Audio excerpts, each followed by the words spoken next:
Welcome to Night School. I am one of your hosts, Darian. My name's Aria. Every third Thursday of the month, we invite scientists, artists, creators to dig into a new theme. Tonight, we are welcoming in the spooky season by examining what happens after life. In other words, death. We're thrilled to introduce you to our guests tonight. But before we do that, Aria, walk me through the QR code that's on the screen. Oh, yeah. That's just the QR code that links to the survey that'll help us learn more about some of our favorite people on Earth, Night School viewers, that's you, so that we can continue to create this program with them in mind. Gotcha. Okay, dear Night School friends, regulars, and first-timers, we'd like to continue making Night School with you in mind. But to do that, it would help if we knew a little bit about you. So if you're comfortable sharing a bit about yourself with us, please check out that survey that the QR code links to, or the link that we're dropping in the chat. All responses will be kept totally confidential, and anything you share will help us continue making Night School the best we possibly can. Now, Aria, who do we have the pleasure of meeting tonight? We have got a lot of questions to cover in this episode. And the first of them is, what does it mean to have a green burial? Stephanie Dresen will help us answer that one. She's the board secretary for the Green Burial Council, an organization that works to share resources and connect people with eco-friendly burial options. In other words, burial options that have minimal negative environmental impacts, help the conservation of natural resources, reduce carbon emissions, and so much more. Amazing. Okay, second question of the night. How do birds deal with death? Western cultures have often associated corvids, a bird family that includes crows and ravens, with death, with all the quothing and whatnot. But it's only recently that Western science has actually explored this question in relation to these magnificent birds. Corvid-researcher Dr. Kaeli Swift shares her research into crow funerals, exploring what these rituals can reveal about death in both these crows' worlds and our own. Incredible. And our closing question is, how can death lead to new beginnings? Evolutionary biologist Dr. Jessica Metcalf studies the forces unseen by human eyes that get to work on deceased corpses almost immediately: bacteria, fungi, and other microscopic life. She'll share about the incredible diversity of tiny organisms that grow entire ecosystems on decomposing flesh, and about how they get to the decomposing flesh in the first place, which I don't think is a trivial task. For something so small. As always, tonight's program is live. So whether you're with us on YouTube, Facebook, or Twitch, say hi. Let us know where in the world you're watching from. And let us know your questions for Stephanie, Kaeli, and Jessica in the chat or the comments, because we'll have a Q&A after each of their segments. And with all of that out of the way, we will turn it over to Stephanie Dresen.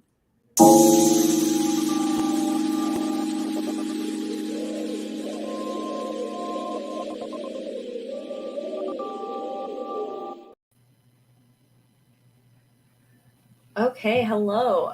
My name is Stephanie Dresen. I currently sit on the board of directors and serve as board secretary for the Green Burial Council International. And I'm going to present a kind of fast and dirty overview of some of the available sustainable burial practices in the United States. The slides, as well as the views expressed here, are my own and are not necessarily the views of the Green Burial Council, unless I'm specifically citing the Green Burial Council. So let's get started.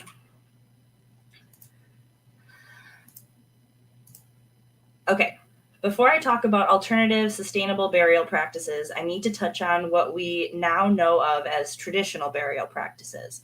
While other cultures have been embalming bodies for centuries, embalming didn't become standard practice in the United States until roughly 150 years ago. Before then, what we now think of as green burial was the norm. During the Civil War, many soldiers died on battlefields far away from their homes, but their families wanted to give them a proper burial. The only way to transport these bodies long distances without them beginning to decompose was by embalming them. Then, when Abraham Lincoln was embalmed upon his death, the practice really took root in America. Nowadays, these traditional practices usually involve both embalming and burial in a casket and concrete grave liner or vault. One caveat I'd like to point out is that many communities have continued to practice green burial throughout the last 150 years, particularly the Jewish and Muslim communities. So it's important to note that green burial is not a new practice or a trend, and we can't leave out these communities in the conversation when discussing green burial laws and regulations. As you may or may not know, these traditional burial practices are very resource intensive. Embalming adds additional chemicals into the body to help preserve it. However, nothing ultimately lasts forever, and when the body and casket do eventually break down, these preservatives can leach into surrounding groundwater. Additionally, and perhaps even more egregious, is the use of concrete grave liners or vaults.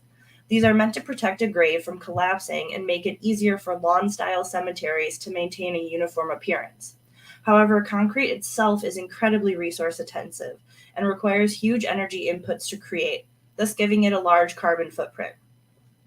This is in addition to the carbon footprint associated with the casket itself, which can be better or worse depending on where the material is sourced from and what materials are used. Lastly, I want to point out that I did attempt to find life cycle data to compare these different burial practices, but everything was really anecdotal. This is something the Science and Research Advisory Panel with the Green Burial Council is working on, but it is also something that's needed to help further legitimize the field of green burial. So if there are any LCA experts in the audience, we need your help. Okay, so moving on to green burial. What exactly is green burial? I have green in quotations here because it gets used as a blanket term across all environmental fields to signal something is environmentally friendly. However, the Green Burial Council uses the term to specifically mean burial of a decedent directly into the ground, only using readily biodegradable covers. Additionally, the Green Burial Council defines green burial as a way of caring for our dead that furthers one or more environmental aims, such as conservation of natural resources, reduction of carbon emissions, preservation and/or restoration of habitat, and protection of worker health.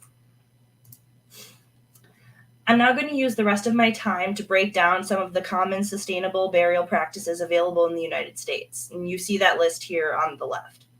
But before I go into detail on those, I wanted to point out a handful of popular, albeit theoretical, sustainable burial practices that you may have seen in the news. So promation or cryogenic freezing of a decedent is not supported as physically possible by scientists.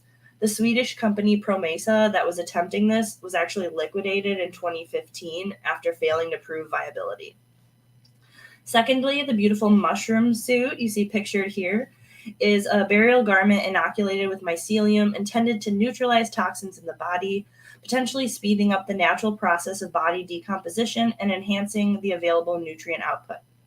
However, there were concerns in the conservation community regarding necessity, viability, and scientific support of the theory, and a failed field study later resulted in the suit going out of production. Finally, capsula mundi is that picture we've all seen on the internet of a person like in a fetal position in an egg sac under a tree. However, that egg sac is actually created as an urn for created remains. It is made of biodegradable plastic, and it's meant to be interred in the ground and have a tree of your choosing planted over it. However, given what we know about the biodegradability and nutrient harvest capacity of cremated remains, the chances that a tree would actually grow to maturity over the capsule is unlikely. And while the urn is available on their website, there is no product available for that full body burial you see in all those pictures. So let's move on to some actual sustainable burial practices. These are roughly in order from least to most sustainable. First of which is memorial wreaths. In the case of memorial wreaths, a decedent is cremated in a traditional crematory. And this is probably a good place to mention that some people consider cremation a greener alternative than traditional burial. However, I come from the energy sector, and the amount of natural gas needed to operate a crematory completely rules out cremation as a sustainable burial practice, in my personal opinion. However, once a decedent is cremated, their remains can be mixed into a nutrient-rich concrete slurry that is then molded into a reef ball. These are then cast into the sea and contribute to the artificial development and restoration of coral reefs along seaboards that have been damaged. So while cremation itself is not a sustainable burial practice, supporting the development and restoration of coral reefs is. And fun fact, this has become particularly popular with people to do with their pets' cremated remains. So maybe an idea there. Next, we have burial at sea. This consists of scattering cremated remains into the ocean or consigning an entire corpse into the ocean. As you might imagine, this is heavily regulated by the U.S. Environmental Protection Agency and requires a lot of permits and notifications. Cremated remains must be scattered at least 3 miles offshore, and corpses must be consigned at least 3 miles offshore and 600 feet deep. States and localities also have many of their own rules and regulations surrounding burial at sea. So once a decedent is cremated, there really isn't any sustainable practice associated with scattering the remains at sea. But if you're consigning an entire corpse, so long as they're wrapped in something readily biodegradable, like a shroud or pine box, that is then accessible to animals living on the ocean floor, it can be a source of nutrients to surrounding wildlife as it decomposes, making it relatively sustainable. Thirdly, we have funeral pyres, or rather funeral pyre, as there's only one location in the United States that allows for open-air cremation, and that is Crestone in Sagua County, Colorado. Additionally, you have to be a resident of Sagua County to qualify. However, I have heard of people moving there shortly before dying or buying land there just so that they could be buried in this funeral pyre. This burial practice consists of packing a half cord of wood beneath a pyre and placing the decedent, covered only by a linen shroud, on top. The decedent is then covered by some strong-smelling plants, usually juniper or cedar, to help dampen the smell as the body burns. While this may be slightly more sustainable than traditional cremation due to the use of wood rather than natural gas, it still releases a lot of carbon into the air and is pretty resource intensive. However, funeral pyres have been used for centuries, and many people wish to be buried this way as a tribute to their ancestors, so it has cultural meaning as well. Next, we have natural organic reduction, otherwise known as terramation or human composting. And long story short, it is exactly what it sounds like. It is a sped up decomposition that transforms human remains into nutrient-rich soil similar to compost. Here, the decedent is placed in a vessel and covered with organic matter such as wood chips, alfalfa, or straw.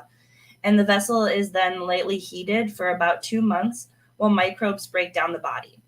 Once the process is done, you're left with roughly 1 cubic yard of soil that the family can either take and use themselves or can be used to restore forests and brownfield sites.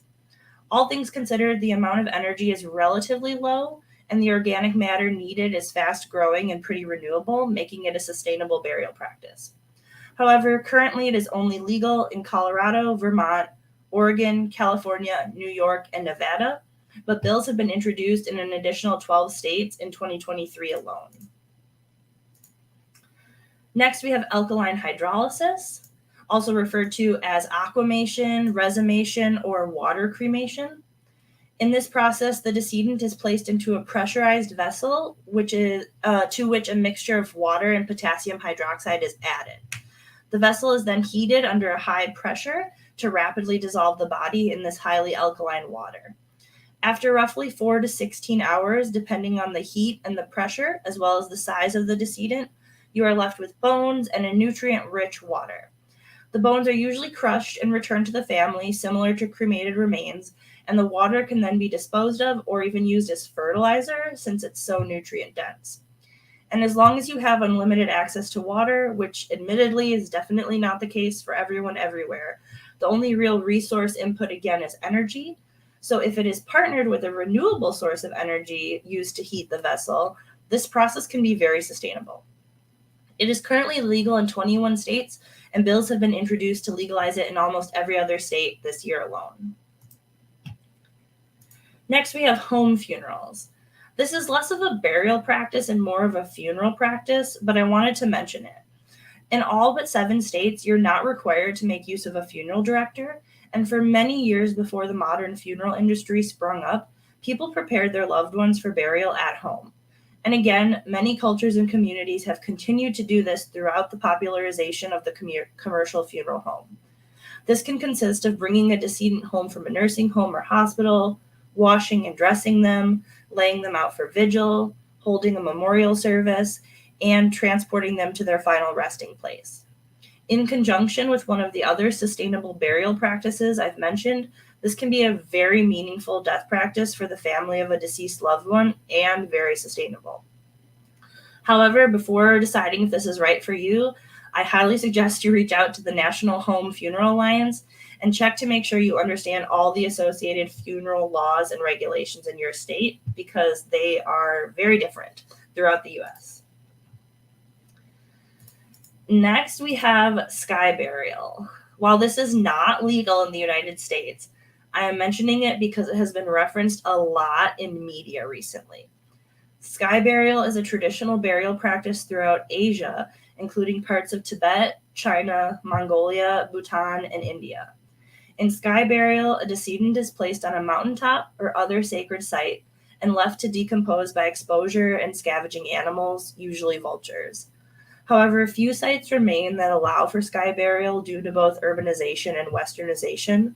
And while it is a very interesting form of burial, it is a closed practice amongst the communities that practice it, and it would do well for us to not intervene. Lastly, we come to natural or green burial. Natural burial consists of digging a hole roughly 3 feet deep and placing the unembalmed decedent directly into the earth using only readily biodegradable covers such as a linen shroud or a pine box. This allows for microbes in the soil to slowly break down the body over time and make use of all the nutrients contained within. Natural burial has been practiced by humans across the world for millennia, and this is the burial practice we at the Green Burial Council advocate for. And speaking of the Green Burial Council, we were founded in 2005 and actually consist of 2 separate nonprofits focused on education and outreach and provider membership and certification. Similar to a LEED building or an Energy Star appliance, the Green Burial Council certifies cemeteries, funeral homes, and products that offer green burial. I wanted to point out that cemeteries are our most common certification, and we have 3 separate tiers for their certification: hybrid, natural, and conservation. Hybrid cemeteries offer both traditional and green burial options. Natural burial grounds go a step beyond that and perform an ecological impact assessment that then informs where they can bury decedents without disturbing the natural habitat. Finally, conservation burial grounds guarantee preservation of the land through a legally binding agreement that runs with the land in perpetuity, usually in combination with like a land trust. They also make a commitment to conserve or restore a minimum of 5 acres of natural habitat. So, before I wrap up, I wanted to point out some of the Green Burial Council's upcoming offerings, including our bi-monthly newsletter, quarterly webinar, and courses on both green funerals and green cemetery operation. More information on all of this is available on our website, www.greenburialcouncil.org. And lastly, if you are looking for more information on something other than green burial, I highly suggest checking out these nonprofits. They're all doing great work in the death care area. And that is it. So thank you so much. Please feel free to reach out to me if you have any questions, if I don't get a chance to get to your questions tonight. Thank you so much, Stephanie, for sharing. I didn't realize there was such a wide diversity of green burial options. Yeah. Some of them were really interesting. Especially the Academy does a lot of work restoring or regenerating coral reef ecosystems. So the coral reef service is really cool. How did you end up working with the Green Burial Council? Oh my goodness.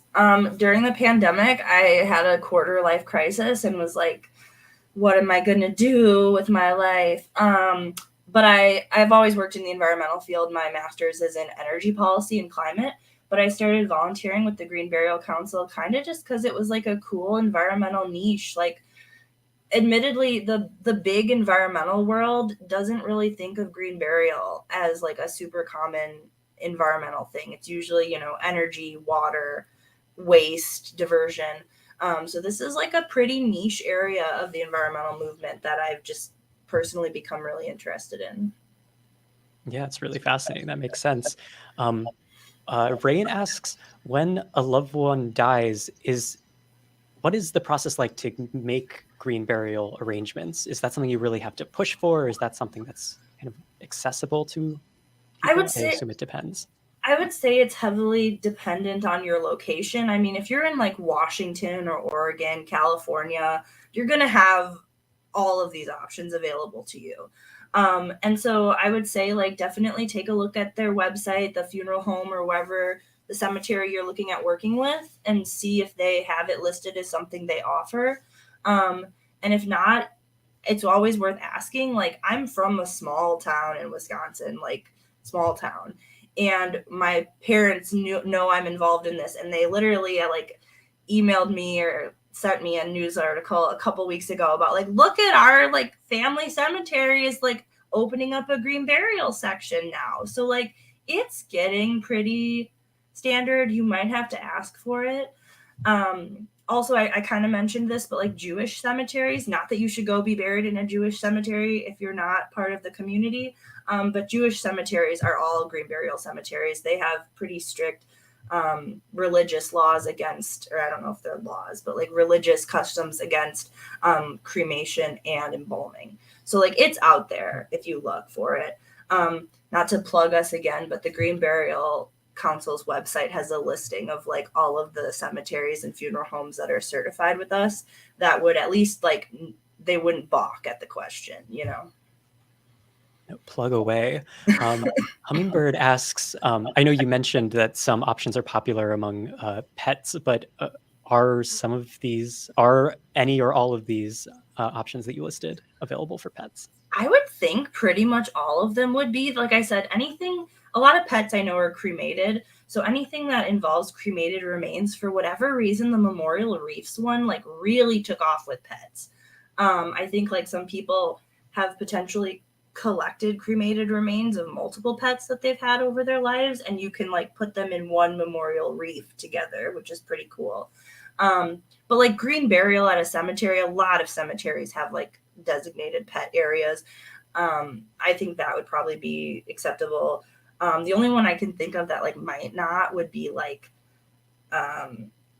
aquamation or the alkaline hydrolysis. Like I don't think they're quite calibrated for pets, but like definitely green burial, the memorial reefs.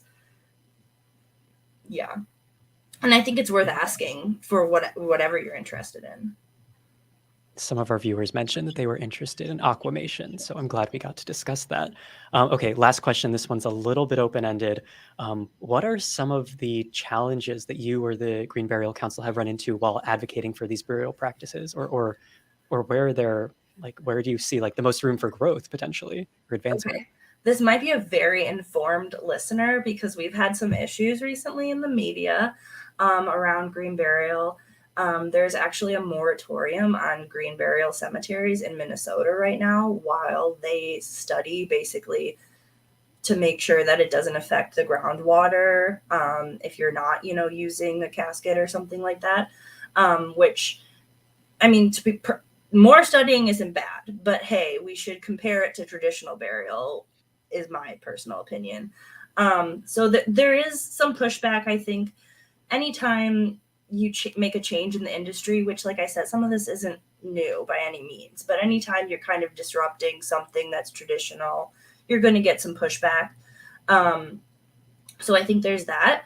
And I think one other thing that we are working on now at the Green Burial Council is actually getting green burial curriculum into mortuary schools where like people are traditionally going to learn about embalming. Like, can you go and learn about these other practices as well? So that's something we're actually developing curriculum for right now, and a couple schools have curriculum on green burial already. Oh, that's amazing. That seems like really impactful. And thank you so much for sharing all of this with us. Mm-hmm. Up next, we are going to move into the non-human animal world and hear from Dr. Kaeli Swift.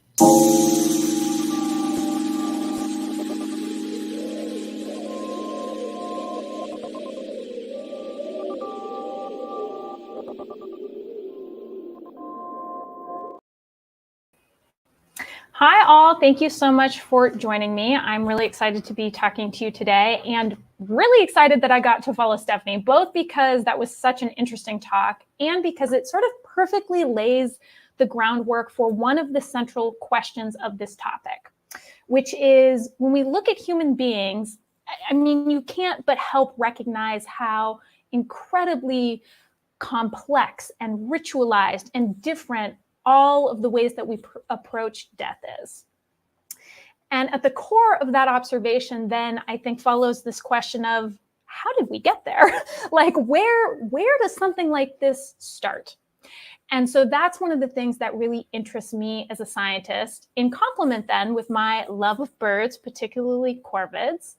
And it's all that has sort of led me to this question of what can crow funerals teach us about death in both the broader animal world and also our own. So before I get too much further, I just want to ask the audience, I have the comments pulled up so I can see, when I talk about animal funerals or animal death rituals, what are the species that come to your minds first? And I would love to see a few of you like put some of those in the comment section right now, if you can think of some. So I'll give it like one moment. Hopefully they'll load quickly. Great. There's one, somebody says, yep, okay. There's one clear winner. So feel free to keep adding your ideas to the chat, but I will move on.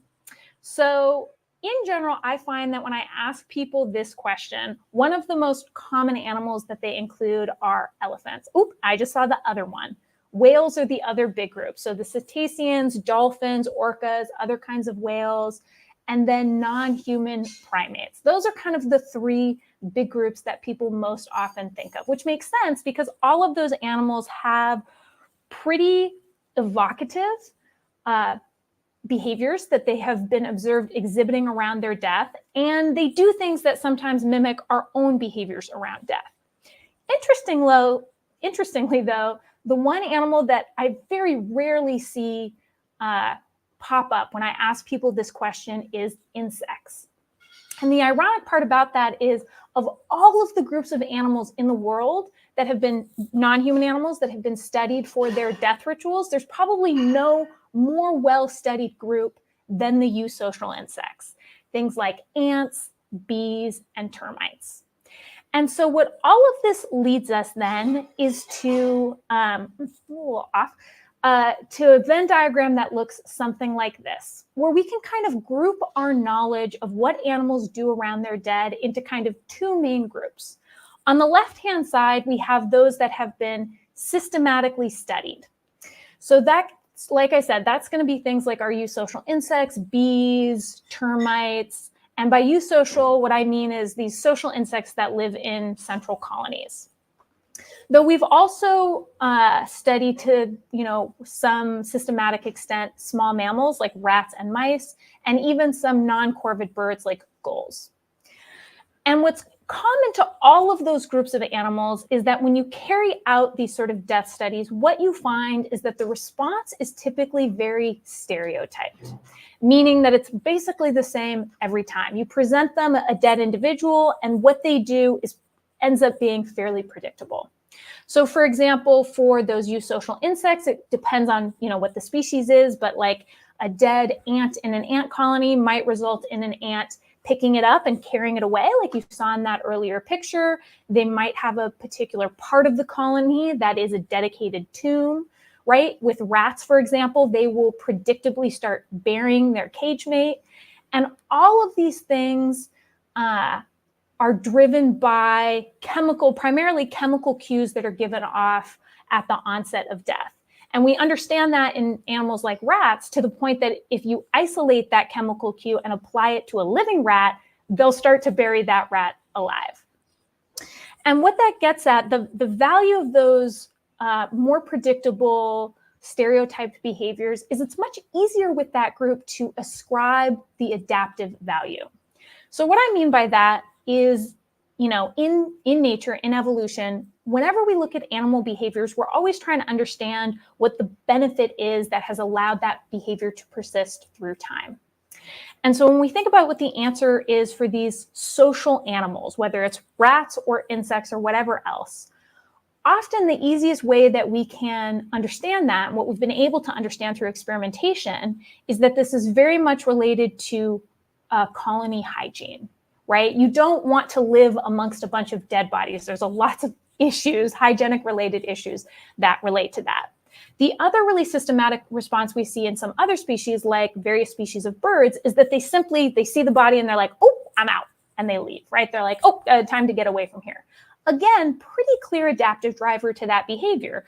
Dead body equals danger, so they leave the area. With all of those other animals, though, the really interesting thing is that they don't do the same thing every time, right? Like, we may in the news hear about particular behaviors like the transportation of infants, like we see in orcas, some dolphins, some primates, more often than other behaviors. But the truth is, when you start digging through literature, you see how incredibly diverse their responses are. And we can really group them into kind of three main categories. Affiliative, so that can be things like holding, gentle grooming, protecting from other individuals. Aggressive interactions like biting, tearing, dragging, and even sexual behaviors. And believe it or not, in all of those categories of big mammals, those big conspicuous mammals, we see all three of those behaviors exhibited. So it is complicated. And because of that complexity, and because of the just logistical limitations of studying those species, it has been very hard for us to really kind of get at what the adaptive drivers behind these behaviors might be. And that is where crows and other corvids come in. That's why they're meeting right at the middle of this diagram. Because on the one hand, what we've seen, and make no mistake, humans have been aware of the relationship between these birds and death for a very long time. In fact, there's a passage in the Quran that really gets to this, where God sends a raven of all things to Cain to teach him how to bury his brother Abel, because ravens knew what to do with their dead. So this idea that, these birds have some kind of funeral practice, that is certainly not something that was new to, the natural world, new to the knowledge of human beings until very recently. We've known about that for a long time. But one of the interesting aspects is that in general, their behavior is pretty stereotyped. It's pretty typical. And we'll get to exactly what that looks like in a minute. But on the other hand, they also engage in a variety of sort of these interesting offhand anecdotes. In fact, I'll never forget when I was in graduate school, I was at the dentist. And my dental hygienist is there. She's doing the cleaning. I've got my mouth open. And she's like, so, Tanya, what are you doing? I heard you're in school now. What are you doing? And I'm like, I'm studying crow funerals. She's like, crow funerals? Oh my gosh, I have to tell you this story. So when I was a little girl, I lived on a farm. We had crows. My dad hated them. He shot one, and I was really sad. And so I watched these crows, and I watched them bring objects and put it on that crow's body. No one has ever believed me when I've told them this story, but I tell you it's true. And so I pulled the cotton out of my mouth. We had a nice conversation about it. And I comforted her with, she's not the only person that's observed that kind of behavior.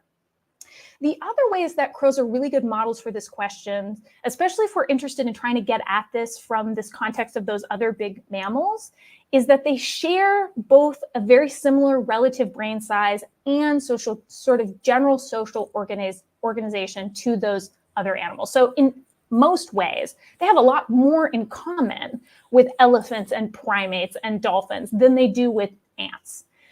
And because of their size and because of their accessibility, they're just logistically a much easier species to ask this question in than some of those others are. So with all of that said, I should just take a minute to clarify, what do I mean by funeral? Because I've seen a lot of media outlets sort of misinterpret my work as indicating that crows mourn. And I just want to take this moment to say that as a scientist, I can't speak to whether or not they do. That's not one of the things that I was able to test. And I can talk more about that in just a minute. So when I use this, but I know that using this word funeral is sort of loaded, it kind of gives that impression. So all that I'm really trying to communicate when I use that word is that when a crow discovers a deceased crow, it will produce an alarm call. So if you've ever seen them react to your outdoor cat or a raptor or any other kind of predator, you've probably heard this call. It's very harsh. And that results in the recruitment of other birds to the area to form a mob. They all kind of like fly around, not They sometimes get on the ground like in this picture, but generally speaking, they'll stay in the trees. And after about 10 or 15 minutes, they leave. So the idea with using that word funeral is just to communicate that it's a gathering of individuals around a dead body. So when I started my graduate studies, the key questions I was interested in asking, like I said, I wasn't interested in showing that they do this. Lots of people knew that they do this. In fact, in some rather interesting fields, for example, electrical workers are often very well aware of this behavior because every once in a while a crow gets killed by a power line. They have to come out like a transformer box that's malfunctioning. They have to come out and fix it. When they get there to fix the wires, they witness these big crow funerals. But I wanted to just quantify what stereotypes their response. What does it most often look like? How many crows come? What do they do? How long does it last, et cetera? And then I wanted to get at this idea of what is the adaptive value of this behavior? And like I said, this may very well be motivated by a high level of emotional intelligence. There is plenty of reasons why these animals should possess a very high level of emotional intelligence, but I can't ask a crow how it feels when another crow dies. And right now, we don't have very good ways to test that level of emotional intelligence. So I have that kind of put up on a shelf as a continued possibility that motivates, or at least in part motivates, this behavior, but it's not a question I could specifically look at. So instead, what I looked at is whether or not they're using dead crows as a cue of risk. And there was some precedent already for that in the scientific literature among other corvids. So this was a good opportunity to look at that conservation across species. The next thing I wanted to ask is context important? Because potentially one of the explanations for why we see such a variety of behaviors in all those other animals is that there's a lot of information that goes into the specifics of how they then respond based on whether or not the individual is an infant or an adult. It had a violent death or a peaceful one, what its relationship was to the individuals, right? There's many, many aspects of context we could look at to try and understand how that's potentially informing their behavior. And then the last question I wanted to ask is, what's going on in their brains? Because if there is a way that I might potentially kind of be able to backdoor this question of what kind of emotional experience are they having, potentially looking at brain activation is a way that we could get there. So let's start with that first question, the how and why do they respond? And in this experiment, what we were interested in looking at is if they are using these dead crows as a way to learn about novel predators, specifically unfamiliar people, and if they kind of tie an association, a physical association between them and the space that they observed this funeral taking place. So the way that we did that is we would, I'd identify a pair of crows, I'd feed them to establish a baseline of how quickly they'd come down to food. Then we would have our funeral event. It would look like this. This is Linda, by the way. Yes, I know Linda is very scary. It makes sense that the crows would react very negatively to her, given that she is very spooky looking, but don't worry, we're in lots of control. So they actually aren't as inherently spooked by this as we are.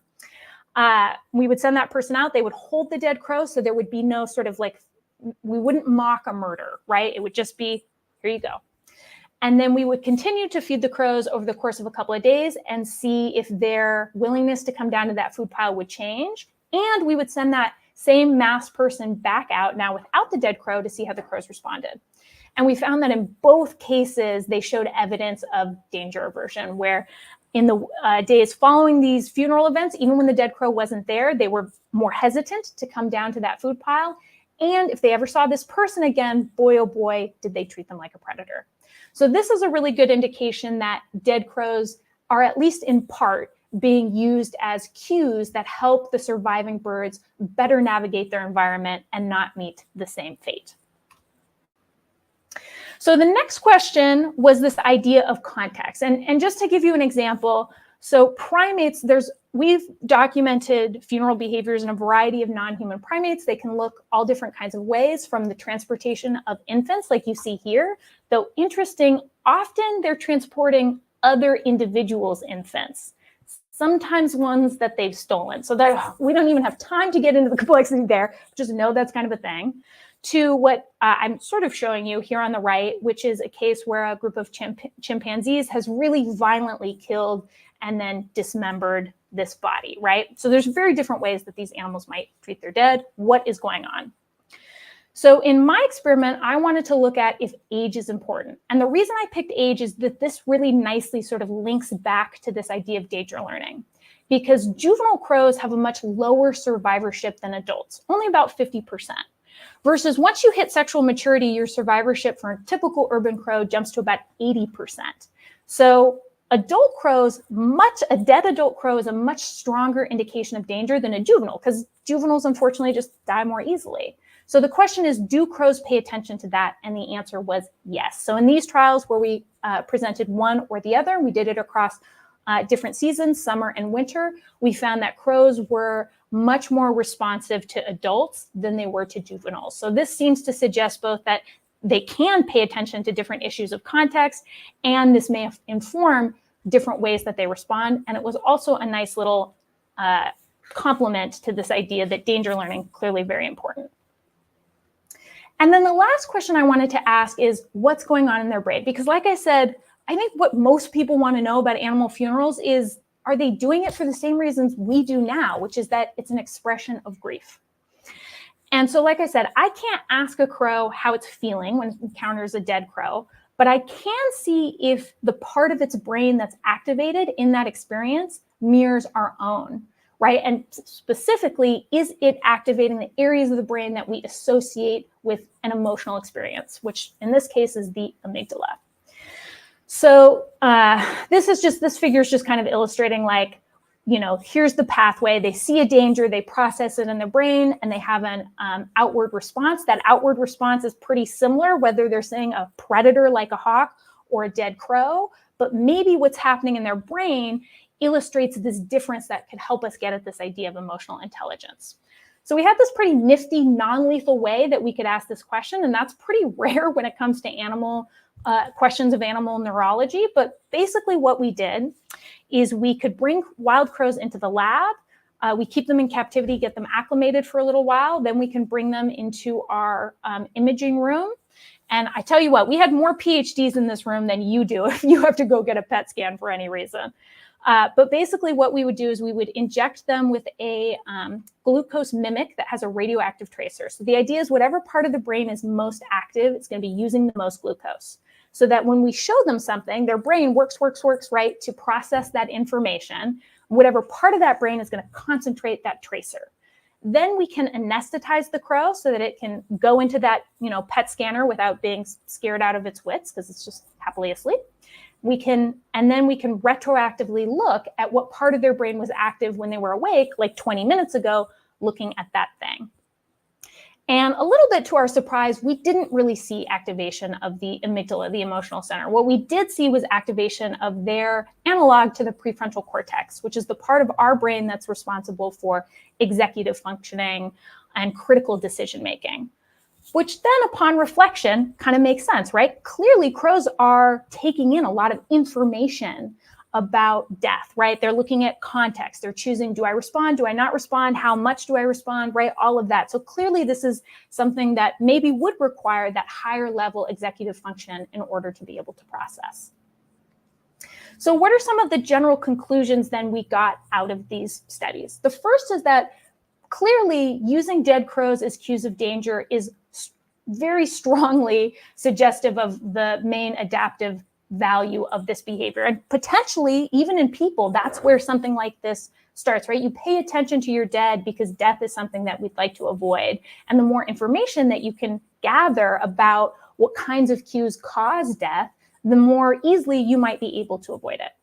The next thing we learned is that context is important. And so that just really helps lays the groundwork for these future potential studies that might be looking at how do we explain the various different ways that animals respond.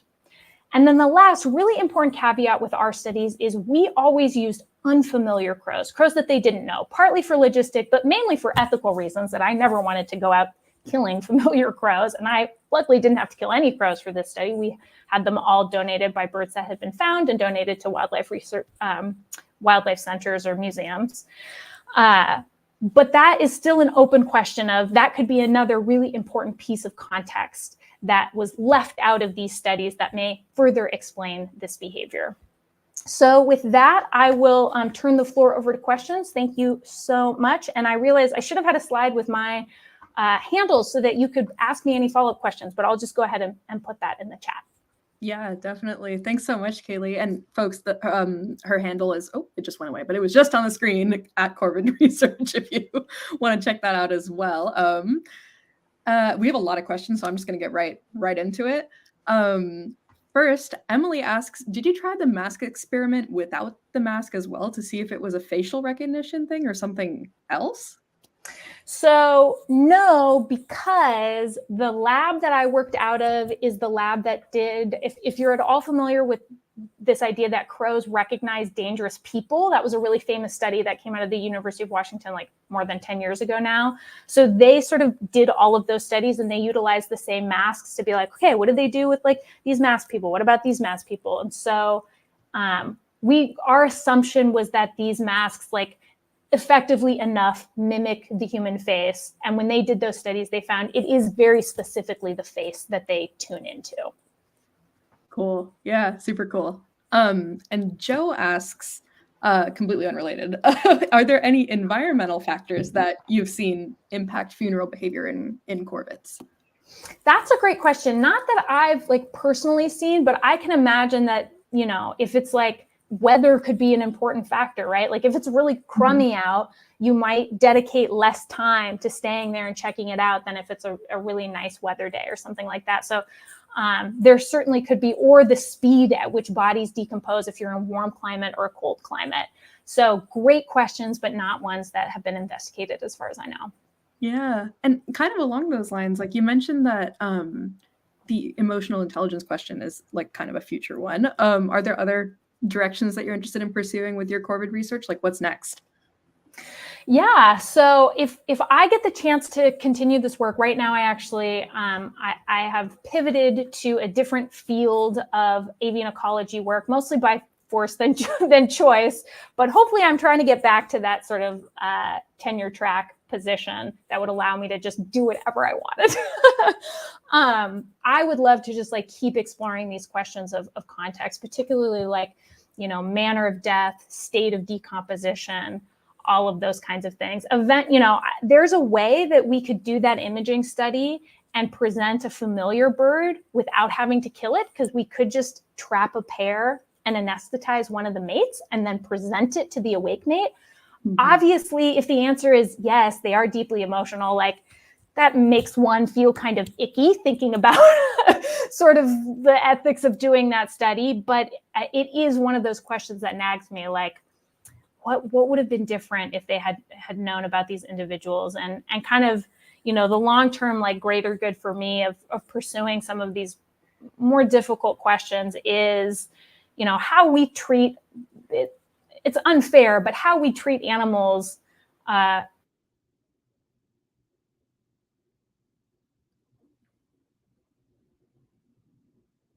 no, I think we might have lost you, Kaeli, to the Wi-Fi that was almost cooperating. We'll give it a second and then hopefully she comes back, because I want to hear the rest of that sentence. Like, for sure.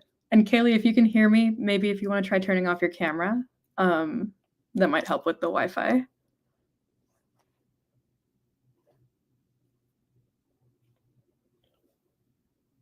Give it another minute. But in the meantime, my lovely co-host Darian actually just dropped a video into the chat that shows Kaeli in her mask out in the field. Go watch that after night school, but you should go pull up that tab on your computer because it's some really fascinating research. Oh, there's Kaeli. She's back. Hello. Hi, yay! I waited till I was done. But I don't even know what I was saying. So if there were any questions, but you might also need to move on to your next speaker. No, yeah, you were just you were saying about like the importance of like. Oh, right.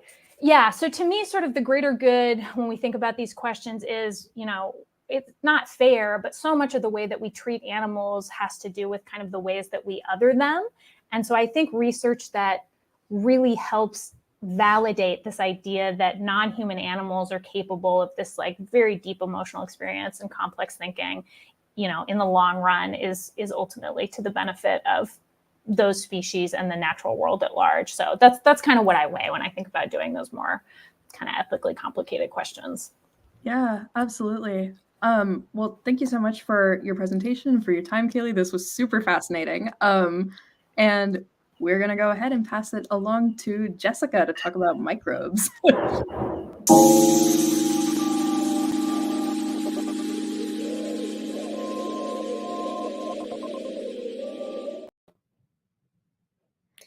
Hi, everybody. Thank you for joining tonight.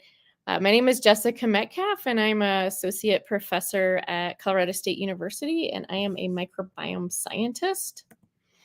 So just to get all on the same page, let's talk about what are microbes. So microbes are organisms too small to be seen by the naked eye. And here I show a tree of life based on DNA or genetics information. And microbes are found in every part of the tree of life. So they're not just bacteria or germs, but there also includes archaea, which are things like methanogens, in like rumen guts, as well as microbial eukaryotes. And some people also consider viruses as part of that. So what is a microbiome? So a microbiome are the genes of those bacteria, archaea, microbial eukaryotes in a given environment. So the environment part is important, and the use of DNA sequencing. And so that's what I do in my lab. So most of what we've heard about the microbiome is how it relates to human health.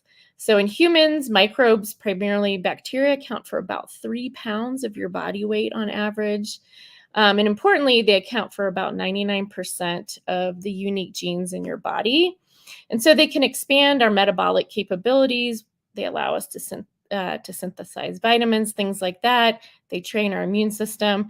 And so it's a really attractive target for human health because it's a lot easier to manipulate your microbes than, say, your human genome. However, humans are just one example of the importance of microbial communities, or I should say the gut in general. Microbes really are the engine of a lot of processes on this planet, many basic ecosystem functions. And so an Earth without microbes would suffer from like a lack of fixed nitrogen for plants, for example, mounting biochemical waste. And so decomposition, which is a fundamental microbial function in ecosystems, is a great example, and it's a topic I'm going to talk about today. It's a topic that I work on. So actually, because if you're a scientist and someone mentions microbial decomposition, this isn't their first thought.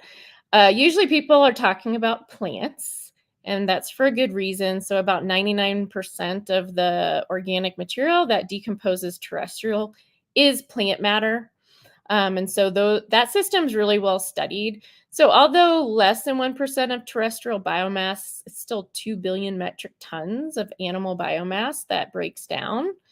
And this is a very nutrient-rich pool of resources, and it decomposes up to 3 magnitudes faster.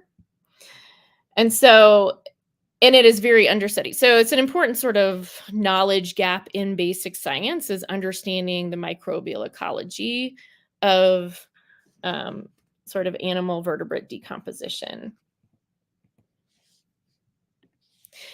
So that brings us to core of the research in my lab is microbial ecology of vertebrate decomposition. And so in the previous slide, we thought about the effect of vertebrate decomposition on the ecosystem, but what about the microbial ecology of the host itself? So that's something to think about too, especially close to Halloween. When a vertebrate dies and its immune system isn't regulating anymore, and temperature is also not regulated, so the internal environment, microbial environment in the body will change. And there's a cascade of effects that are kind of set off, both internally and externally, as the host starts to break down. And so one of the things that I wanted to know when I started my research in this area is how predictable is this process? And can we potentially also use it as a tool for estimating how long a person has been dead? So if you watch a lot of crime shows, guilty, you might be familiar with the term forensic entomology. So this is one way that scientists can estimate time since death. So this can include the development of a blowfly larva, as shown here in this diagram, as well as, like, in a longer time frame, the succession of different types of insects can also give you information about the time since death. However, all of these tools have limitations, and in the case of blowflies, there's a lot of uncertainty in the arrival time. Additionally, insects can also be absent in the winter. And so when I was doing my postdoc and kind of messing around with microbiome science for the first time, one of the things I thought about was that similar to, given that, so we see, I don't have a pointer, so I'm just pointing at the screen. Again, this is the tree of life based on DNA genetics data, with bacteria as the big diversity that you see up top, and then you can see a little bit of archaea down at the bottom and eukaryotes. And so that little green sliver at the bottom, one little tiny branch of that are things like animals, including insects. So you have all this other biological diversity. And so what I hypothesize is that, similar to forensic entomology, there may be some microbes, maybe not all microbes involved in decomposition, but maybe some of them also have something predictable about them. And so that brings us to the first question I asked in my first creepy experiment. So in 2013, I led a study where we found that the postmortem microbial succession is impressively repeatable in mice that are decomposing in a super controlled experiment. So by that, I mean, it was in a lab. There are no insects, temperature's the same, there's no weather events. They're all on the same soil type. I'll show you, here's a picture of what that kind of looked like. These were leftover mice from someone else's experiment. And this was sort of our first pilot study. And we decomposed. They were all sacrificed on the same day, placed in these little boxes on soil. And basically what we found is that we sampled 5 at a time. Within those 5, they almost had the same community of microbes, but then across time points, the community was very, very different. And so this allowed us to very easily predict the time of death if we held one sample as an unknown. So that was interesting. And so then we wanted to know, well, how generalizable is this microbial succession? So once we start adding in variables, what do we find? And so what we looked at here, or what I looked at here, was I wanted to look across environment, season, and host species. So I did a similar mouse experiment with the mouse on 3 soil types, kind of a proxy for environment, because we know for these 3 soil types, we knew that the microbial communities were really different. And then I partnered with Sam Houston State's forensic research facility, where people can donate their bodies for forensic science or anthropological research. And we placed 4 bodies across 2 seasons, and this was outdoors. Nothing was controlled, unlike in the mouse experiments where it was in a lab. And we collected a time series of skin and soil samples for these experiments, and we were able to characterize the microbes using DNA approaches. And just to show you a little bit of data here, this is a principal coordinate plot. If you are familiar with microbiome data, we have these all the time. And each point on there, each dot represents a whole microbial community. And if 2 dots are right next to each other, that means their microbial communities are really, really similar. So they have the same types of microbes in them. And so it's colored by time of decomposition. And what you can see as decomposition progresses, the microbial community changes very progressively as well. In fact, the red there, day 71, is actually on principal coordinate 3 and kind of coming out in 3D, if you could see it. And so you get this nice time pattern. If you color it by soil type instead, you don't really see much of a pattern. And so we can take all these data. So I can take all those data that I have, microbial profiles of all these time points for all these mice, and basically use it to, we use machine learning to build basically a clock where the model is using microbes and their relative abundance over time to sort of generate this microbial clock, that where if we have an unknown sample, by looking at the abundances of microbes in that sample, we can make a guess. A model does this for this. I don't make a guess at how long that sample has been dead. And so we did this. I'm showing here one of the data types for both mice, the mouse experience, and the human outdoor experiments. And so this gave us an error within 2 to 4 days over 25 days of decomposition, which was pretty good. And that was really impressive for the human data set because we didn't control anything. So that was pretty neat. But it was very small. And so what we did next is I was able to secure funding, another round of funding from the National Institute of Justice, who funds most of this work. And we partnered with 3 anthropological forensic facilities: Colorado Mesa University, Sam Houston State again, and University of Tennessee, Knoxville, which is the longest of those types of facilities, the first one ever created. And UTK and SHSU were in similar climate pattern areas, and Colorado Mesa University was in a different one. It's more dry, arid. And so we wanted to see, again, like if we take this out in the field with humans, do we see similar microbes? Can we build sort of a microbial clock? And so this was a really big effort, lots of coordination. It was pretty cool experience and cool opportunity where we were able to sample 3 bodies per season per facility for 4 seasons. This actually took us 2 years to get all the samples, but we were able to sample 36 bodies, which is a huge sample size for this type of forensic work. And we sampled for the first 21 days of decomposition, skin and soil samples, and then we generated quite a lot of different types of genetic data to kind of see which one would work the best. And so I'm just going to highlight a little bit of the results of that here.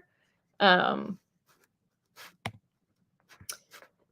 so one exciting thing is this morning, I got an email from Nature Microbiology, and this work has been accepted for publication. So hopefully we will see it out in the next 2 to 3 weeks. And hopefully you'll get to see some press releases and information about it. I'm just going to share a little bit of the results here, not a lot. So the really cool thing we found was that across these 3 locations, across the seasons, we find this universal set of decomposers that emerges. So each location, each season can have sort of its specific microbes, but there's still these universal microbes that seem to be, they must be really good at decomposition. That's their specialty. And what I'm showing here on the left, and so before I move to that, so that allows us again to generate this model where we can predict the postmortem interval. We do use a temperature scale. That's, if you can see this tiny, this is ADD. It's a temperature-based scale. But what I'm showing here in these graphs are some of the microbes. I don't show the names here, but there's some of the microbes that are the most important in our model accuracy, making our model accurate. And what you can see is that over decomposition at the 3 different facilities, so I'm not showing by season, everything by seasons clumped together, but I'm showing by facility, you get a really similar kind of relative abundance increase over time or decrease over time, depending. In some cases, Colorado Mesa University, that Colorado Mesa area, which is Grand Junction, Colorado, which is high area, has a little bit of a different signal, and that's partly because it's really dry, and overall we just don't see as much of a microbial response, probably because of the lack of water there. But this was really exciting and really cool to see that we have sort of these universal decomposers, and we went ahead and looked across a number of other studies, including our own studies like the mice, for example. And we find that a lot of these microbes, they're not human specific. So they're either sort of generally vertebrate decomposers or mammalian decomposers. We don't really know how general they are yet, but we found them in also studies of swine decomposition and cow decomposition. So another really interesting thing was that when we also went and looked in a whole lot of data sets through the Earth Microbiome Project and the American Gut Project. So a lot of soil, water, plant microbial studies, and then a lot of human gut, human skin. And we really don't find these microbial decomposers in those environments. So they're either incredibly rare, so rare that we don't detect them before they sort of bloom and become abundant during decomposition, or we didn't. That's none of those. None of those environments are a reservoir. We only really found one taxa that was convincingly host associated, as in it's with us, now and does just fine on us after we die. So most of them were not. So we're, for the most part, not carrying around the microbes that decompose us. At least not if you're, I should say, not if you're laid out in a terrestrial soil sort of situation, right?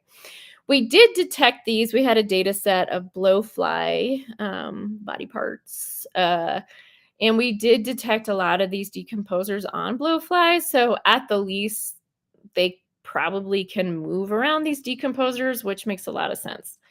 And so that's a highlight of some of the results that we found in this paper that will be out very shortly. So I will just end with, I do a lot of other gross things. So you might not want to think about it, but shelf life and like food safety type of things is also sort of in my realm of research because, it is still kind of vertebrate decomposition. We're just trying to stop it. So food spoilage, shelf life, that kind of research. I'm actually in a meat quality and safety group in the Department of Animal Sciences. And so I do quite a bit of work in that area. Because I'm a microbiome scientist, I also do some gut microbiome work because we all do. We can't help it. I'm in the animal sciences department, so I do actually quite a bit with cattle and rumens and baby calves, and a little bit with our CSU has a really strong veterinary medicine school. And so I also work with their canine cancer group because tumor microbiomes are also sort of an interesting area of science that we work on. So I do work on other things. And so with that, I'll just acknowledge for this microbial ecology of decomposition work, we've had a lot of incredible collaborators. First of all, we want to thank all the donors who've donated their bodies to be part of this research. And I want to thank all the facility directors who've helped us and National Institute of Justice. And with that, I will take any questions.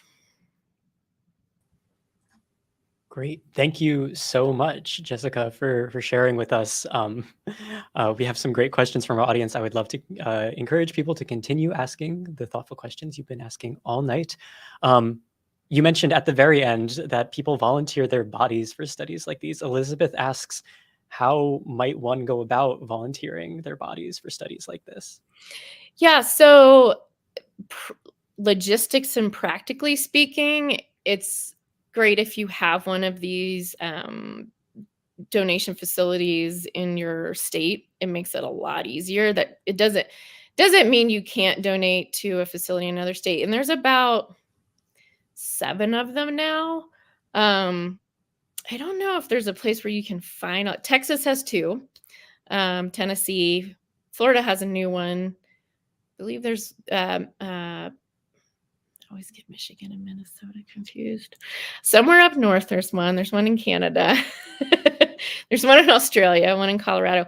There aren't any in California, though. So that's a big state. So, you would reach out to one of the, like, for example, you could go to University of Tennessee, Knoxville. There should be a tab on the website for if you're interested in donating, and they can probably help connect you if there's a place closer. Oh, interesting. I feel like a bunch of internet searches are gonna happen right after this program. You've researched decomposition in mice and in humans. Are there notable differences between species, and would you expect any differences in others? Yeah, from what I think the bigger difference comes like where you're decomposing. So one of the studies we have right now with Sam Houston State is actually an indoor versus outdoor decomposition. So I think even though, for these specific, like really important decomposers, they seem, they may not come from the soil, but there's still a lot of other microbes that are in the soil that are likely contributing to the decomposition process. And so certainly decomposing on soil, you'll decompose a lot faster than if you're decomposing like indoors or something like that. And so there may be some differences by species, but I think there's a lot bigger differences sort of by environment. That makes sense. Yeah. And certainly, Are there any? Yeah, I was just going to say, and temperature is a huge one. Okay, so when we do these time things, we use a temperature-based time scale. We're not using just like chronological time. Yeah, understandably. Are there any microbes or types of microbes that are particularly like heavy hitters in decomposition, or is it more of like an ensemble cast? Yeah, so I mean, what we kind of found in this most recent paper is that there seems to be this network of microbes that, if they can get there to a body, seem to really proliferate and always be there. So they kind of seem to specialize in microbial decomposition of, carrion or flesh. And most of them are recognizable to a microbiome person at sort of the genus or family level, but it's like a different species or a different strain that really isn't found. So for example, Bacteroides is a very common gut microbe, and people assume that in these decomposition studies that the Bacteroides they were seeing were coming from the host, from the gut. And we show it's not. It's a totally different group that seems to be a decomposer. It's not your gut microbe turning on you to decompose you. Daniel asks, is it that every type of microbe is capable or contributes to decomposition, or is it just that the microbes that do contribute to decomposition are everywhere? All good questions. So I don't know that we don't fully know the answer to that. So certainly certainly it looks like microbes that are good at decomposition, if there's a body outside, those microbes, those decomposer heavy hitters can get there. I don't know that it means they're everywhere, because they may be coming in on blowflies and other insects. Some of them may come from the soil, but we weren't able to really detect them in some pretty big soil data sets. Sorry, what was the rest of the question? Oh, are all microbes? So microbes generally can do like a single bacteria or a fungi. There's some fungi that are really important in decomposition. They often can do multiple types of metabolism, so breaking down of some things, but they can't do all types of metabolism. And so, the reason we're seeing the succession is that one microbe can do one part, and then that end product, that byproduct of that, is then picked up by another microbe. And that's why you see some, increasing in relative abundance at the beginning, and then others sort of later. And then there's even things like nematodes that are actually blooming in response to the microbial biomass, and they're eating the dead microbes. So food web wise, it's certainly an interesting thing. Yeah, it sounds very complex. Yeah. Super interesting. Did you have to, I guess, learn to stomach corpse decomposition research, or is it more of a self-selecting field and that the people who show up here kind of already have the steely resolve? Yeah, so the great thing about being a microbiome scientist / data analyzer is that I mostly just get the samples in my lab, processes them, and we generate data. That said, I have had the opportunity, and it is really an opportunity to get to go to these facilities. So I've been to each one of the ones I talked about today. And they all have these incredible teams. A lot of times they're undergraduates or graduate students that go and do this sampling that are really committed. And I'm always really impressed by them. The smell is strong, for sure. Yeah, I could only imagine. Let's see. Does water content play a significant part in decomposition? Yes, it does. And that's probably why we saw some differences in that Colorado arid location compared to Tennessee and Texas. Certainly microbes need water for metabolism. So as do most animals, whether it's insects or whatever. So because water can limit the rest of biodiversity, it is going to affect who's there with decomposition. And you also have issues with like mummification too, which is a tricky thing that we certainly don't fully understand. This is natural mummification, not again, Halloween. Okay. Yeah. Perfect. You're right on theme. Okay. One last question. How did you come to work with microbes or microbiomes? Like what sparked your interest in this field? I do have an answer for that. So I actually started off in wildlife genetics. I did host kind of genetics. I did my first postdoc in ancient DNA. So I studied like Ice Age megafauna, and I learned I was at the Australian Center for Ancient DNA, and I learned how to retrieve DNA from really old things. So dead was a theme for a long time. But anyway, and I was interested in some different things. And when I was finishing that postdoc, one of the big microbiome scientists, Rob Knight, one of his postdocs had put us in touch because he had some ancient like fecal samples from humans that he was interested in. So it's sort of like ancient DNA meets microbiomes. And actually, my answer was, well, I'm interested, but it seems like a high-risk project. What do we know about decomposition, decomposer microbes? And that's actually how I got into this. So it started actually with sort of an ancient DNA kind of question. It's so cool that you can like track that spark, the initial question. Yeah. And it's thank really you so cool much for... I was just going to say, it's really cool because the microbial communities change so much. So for someone who's a DNA person, it was kind of like really refreshing to get to see so much difference. Whereas like, over time, an Ice Age camelid sequence is like 2 places different than what we have today or something. So anyway, it was pretty cool. No, I bet. Thank you so much for taking the time to chat with us tonight and to share about your work. I am going to bring Aria back up and we're going to close out the episode.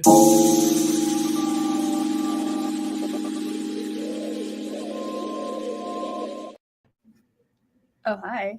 We're back. Hello. We're back. What an episode. Thank you so much to Stephanie, Kaeli, and Jessica for answering our questions and helping us to wrap our heads around the science of death, a universal experience that is famously impossible to comprehend. But this helped a little bit, I think. Yeah, I think so. And was extremely, extremely cool to learn about all these different ways that like animals process death, both in a like emotional way and also physically, like microbes processing death,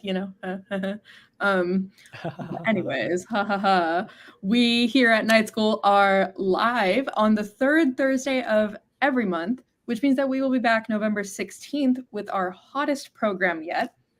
I do mean that literally, because we are talking about erupting volcanoes and boiling deep sea vents and beetles that spray near scalding water to defend themselves, and so much more in a sizzling episode that we are calling Night School Heated, and you can find it on our YouTube page. Until then, you should definitely subscribe to the California Academy of Sciences YouTube channel. If you do, you'll be notified every time we are live. There, this episode, the one about death, will live on in perpetuity, along with every other Night School episode ever recorded. That's literally more than, I calculated, a little bit more than half an entire week worth of learning from the world's coolest researchers, creators, and innovators, all for free, anytime, anywhere. That's how we do it on Night School. We're making it accessible. And now on iTunes. If you like, hit single. We're really musical here. I feel like we've had like kind of an episode to episode music thing going. But if you'd like, we do have that QR code coming up on the screen again, as well as a link going into the chat, where we'd love, if you feel comfortable, to tell us a little bit more about yourself so we can keep making Night School with all of you in mind. If you're a regular, if you're a newcomer, we'd love if you took a second to fill it out. And we have seen those of you who have already filled it out. Thank you so much. And keep your eyes open, because we may or may not have some episodes in the works inspired by y'all. Yes, absolutely. Thank you again for joining us, all of you Night School viewers. We will see you next month. And until then, of course, take care and have a happy Halloween!